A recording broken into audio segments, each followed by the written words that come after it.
Dermot, you're the new head of video at AOL. You come from a strong pedigree of broadcasting as from MTV and Viacom.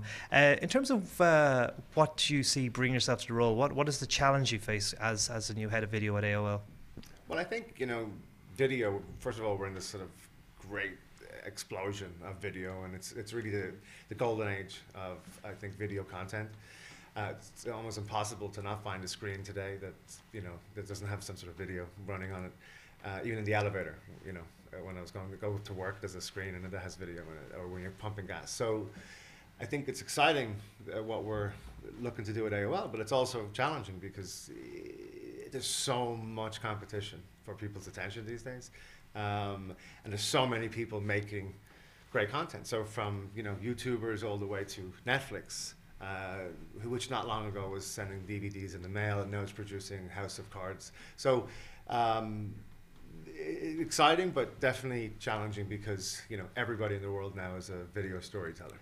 Because we're 7 years into the YouTube revolution, 20 years into even having just the internet, but the thing about it now is everyone's carrying smartphones, everyone's got ways of producing video, economies of entry, barriers of entry are very low.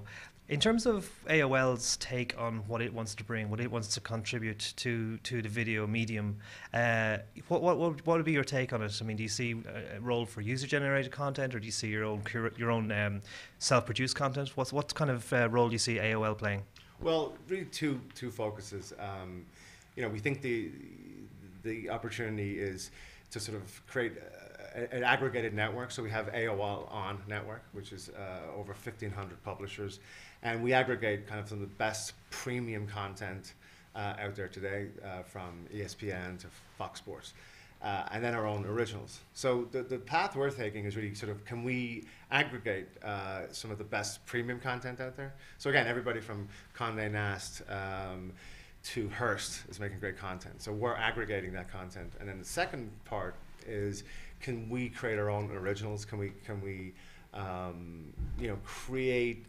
Really, there's a white space out there today, we think, in kind of earnest storytelling. So this year we did 16 originals with people like Steve Buscemi, Zoe Saldana, and we got 2 Emmy nominations.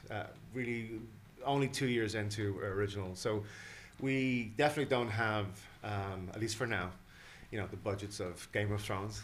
But we do think that there's a middle ground between kind of high-end scripted drama and short-form cat on a skateboard video. So we think there's something in the middle, and we think there's new formats. So the fact that every screen now is digital and interactive and connected to your social graph, we feel that will change the way people tell stories, and we hopefully will be at the forefront, not of competing with making television, but maybe going forward to what new types of content. Every time a new platform comes along, eventually endemic content shows up. So if it's a sitcom for broadcast television, or if it's MTV or CNN for cable, what's the MTV of the internet generation of video? And we think that hopefully we'll be at the forefront of defining what that is and what new shows can come out. So if you think about MTV, they invented reality shows.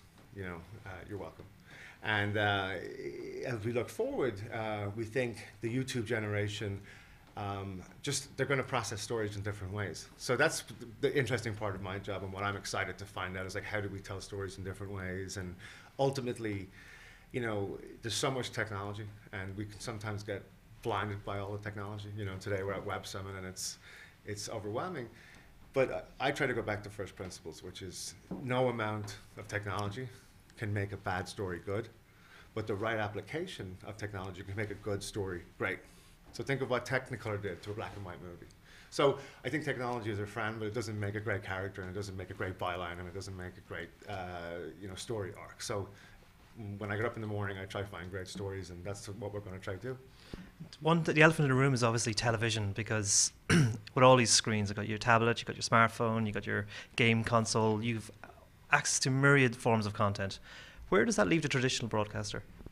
But I think, I spent many years in television, and I think, television is a great business. It's a big business, and it's not going anywhere anytime soon, but it's not growing. So they face challenges in that there's people with all the way from smartphones to kids coming out of college, just making great content, and they're making it for cheaper and they're making it quicker.